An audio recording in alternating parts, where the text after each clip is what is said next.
Good morning বন্ধুরা, আপনাদেরকে আমার চ্যানেলে স্বাগত জানাই। আপনারা সবাই কেমন আছেন? আশা করছি ভালো আছেন। আমার এই নতুন ব্লগে আপনাদেরকে স্বাগত জানাচ্ছি। এই যে দেখেন, বিছনা গুছাচ্ছি। সকালে উঠে আগে বিছনাটা গুছিয়ে নিচ্ছি, তারপরে যাবো ওইদিকে নাস্তা বানাতে। তো দেখেন, বিছনাটা টান টান করে বিছালে কি ভালো লাগে না? তো এই যে দেখেন, টান টান করে বিছিয়ে নিচ্ছি।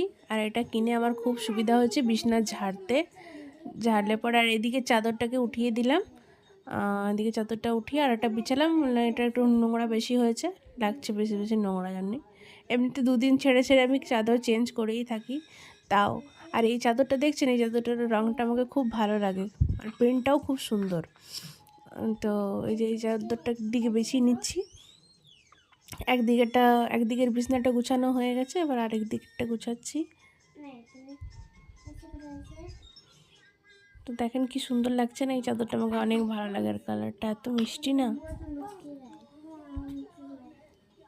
এখন আপনারা কারা কারা পাখা চালাচ্ছেন একটু কমেন্টে জানাবেন। এখন একটু বেশ গরম গরমই লাগছে। রাত্রিবেলার দিকে একটু পাখা লাগছেই চালাতে, যখন আবার চালাচ্ছি আবার আবার ঠান্ডা ঠান্ডা, মানে ঠান্ডা গরম দুটোটা লাগছে। তো এই জন্যই মানুষের আরও বেশি শরীর খারাপ হচ্ছে ঠান্ডা গরমের জন্য। তো এই যে বিছনাটা গুছানো কমপ্লিট হয়ে গেল।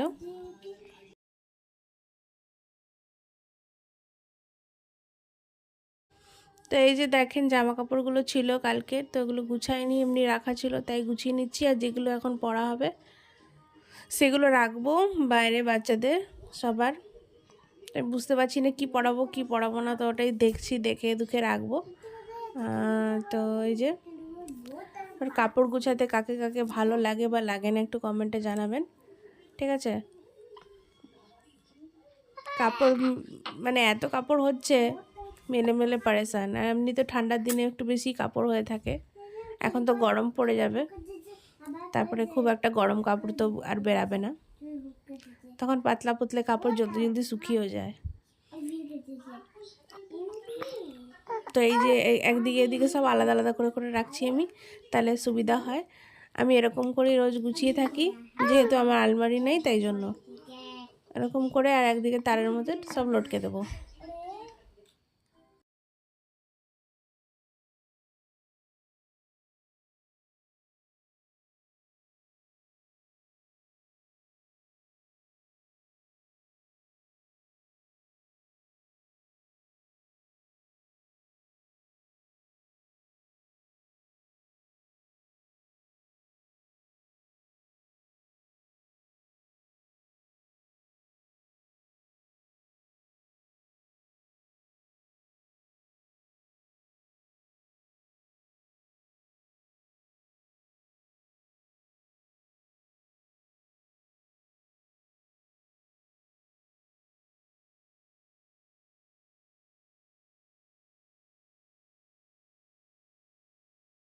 দেখেন, একটুখানি উপমা বানাবো, তো তাই জন্য কড়াই গরম বসিয়েছি। তো আপনারা উপমা কীরকম বানান একটু জানাবেন, আমি তো এরকমই সবসময় বানিয়ে থাকি।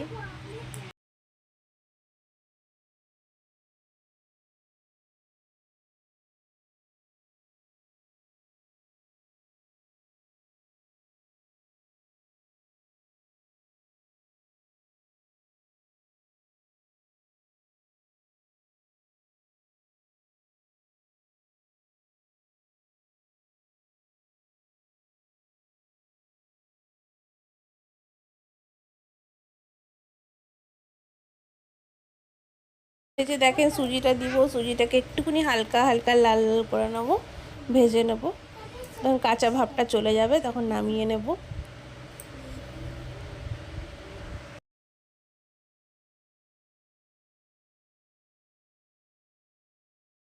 তো এই যে দেখেন, কড়াইয়ের মধ্যে তেল দিয়ে নিয়েছি, আর এর মধ্যে একটুখানি বাদাম দিয়ে নিয়েছি। বাদামটা একটুখানি লাল লাল করে ভেজে নেব, দিয়ে তারপরে নামিয়ে দেব।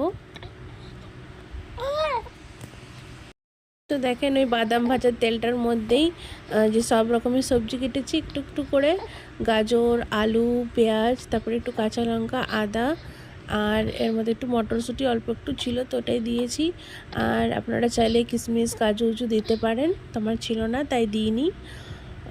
তো এই যে একটুখানি টমেটোরও দিয়েছি, আর দিয়ে সর্ষা ফোড়ন দিয়েছিলাম। যে দেখেন এটা ভেজে ভেজে নিব। আগে পেঁয়াজটা আর কাঁচা লঙ্কা আদাটাকে একটু হালকা হালকা ভেজে নেব, তারপরে সব সবজিগুলো দিব।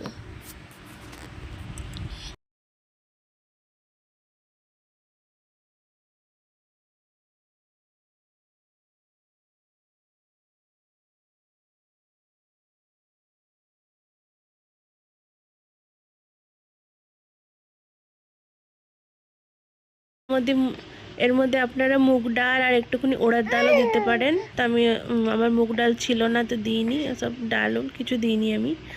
এমনি মুগ ডাল আর একটুখানি ওড়ার ডাল দেওয়া যায়। তো আমি এমনি বাদাম দিচ্ছি বলে আর ওগুলো আর দিলাম না, এমনি বানিয়ে দিচ্ছি।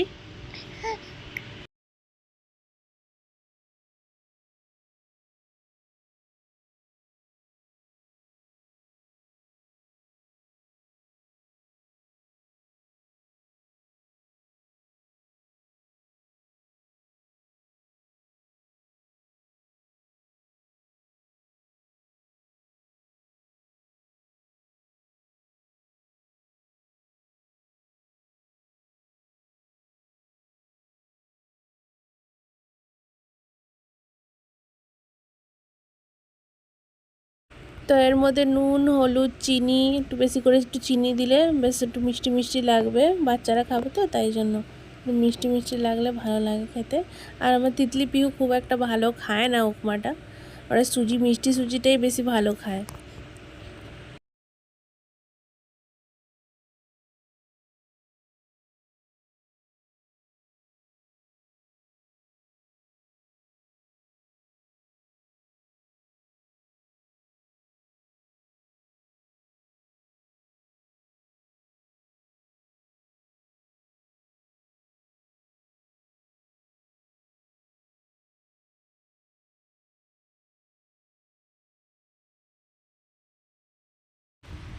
তো এই যে দেখেন এটা আমার সিদ্ধ সিদ্ধ হয়ে আসছে সব সবজিগুলো, মানে ওই আলু গাজর এগুলো সব সিদ্ধ হয়ে গেছে।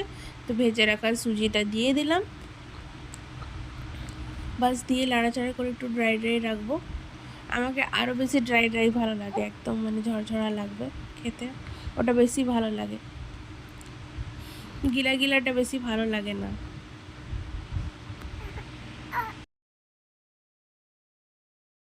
ভেজে রাখা বাদামটা, ভেজে রেখেছিলাম যে বাদামটা, ওটা দিয়ে দেব। এটা আমরা লাস্টে দিয়ে দিলে ভালো হয়, মানে মুচমোচা থাকে। আগে দিয়ে দিলে জলের মধ্যে তাহলে এটা নরম হয়ে যাবে, তাই জন্য।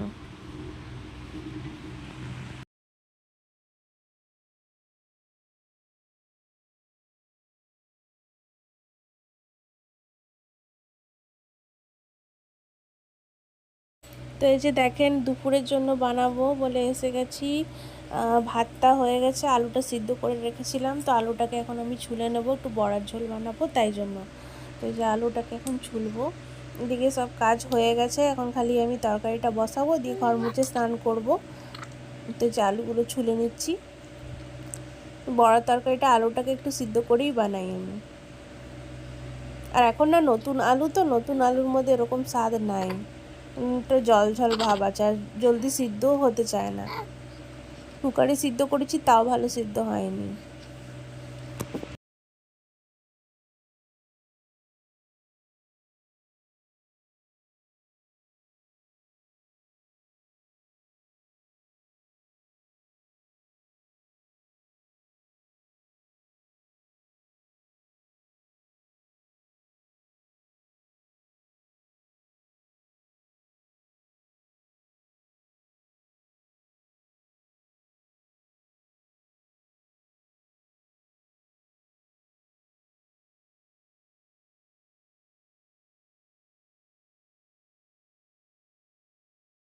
তো এই যে দেখেন আলুগুলোকে কেটে নিলাম, এবার আমি এর মধ্যে এখন বেসন দিব। বেসনের মধ্যে এখানে একটু পেঁয়াজ দিব, আর নুন হলুদ আর একটু খাবার সোডা, বাস আর কিছু না। আর গরম জল দিয়ে এটাকে ফেটবো।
এই যে দেখেন আমার তেলটা গরম হয়ে গেছে, এই যে বড়াগুলো ছেড়ে দিচ্ছি আর দেখেন কি সুন্দর ফুলছে। আপনারা এরকমভাবে বানাবেন, গরম জল দিয়ে একটু ফেটে দেবেন, দেখবেন কত সুন্দর বড়াগুলো ফুলবে আর নরম হবে, সফট হবে।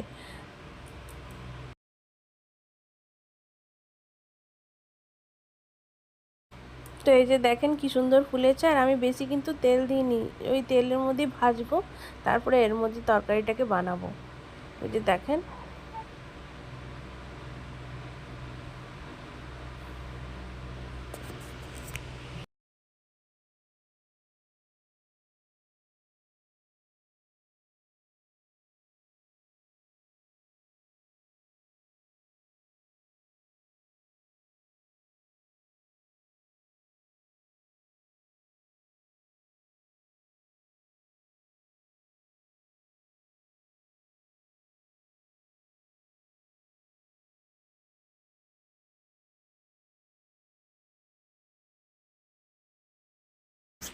তো এই যে দেখেন তেলটা গরম হয়ে গেছে, তো এর মধ্যে আমি দারচিনি, লং, তারপরে এলাইচি এগুলো দিয়ে দিলাম, গরম মশলাটা, গোটা গরম মশলা, আর এর মধ্যে তেজপাতা দিয়ে দেবো। এর মধ্যে জিরা ফোড়ন দেবো না, জিরা ফোড়ন দিলে ভালো লাগবে না, আলাদা একটা টেস্ট লাগবে।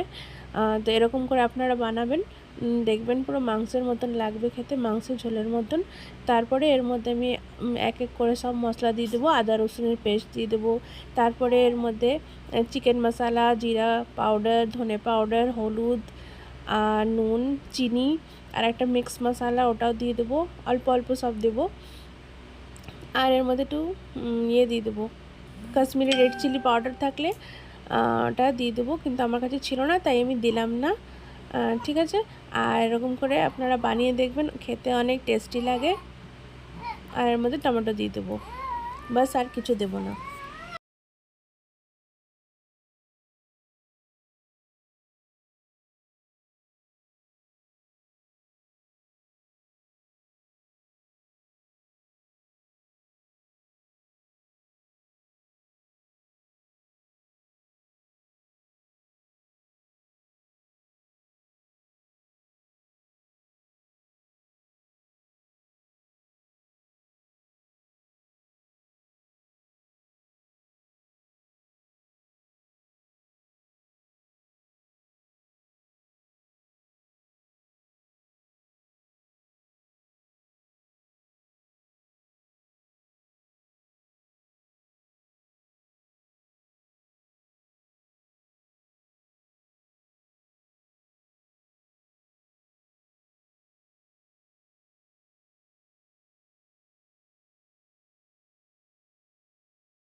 তো এই যে দেখেন লাল লাল করে মশলাটা পুরো কষে গেছে। এরপরে আমি এর মধ্যে জল দিয়ে দেবো আর দিয়ে ঢেকে দেবো, আলুটা দিয়ে দেবো এর মধ্যে আগে, তারপরে জল দিয়ে ঢেকে দেবো।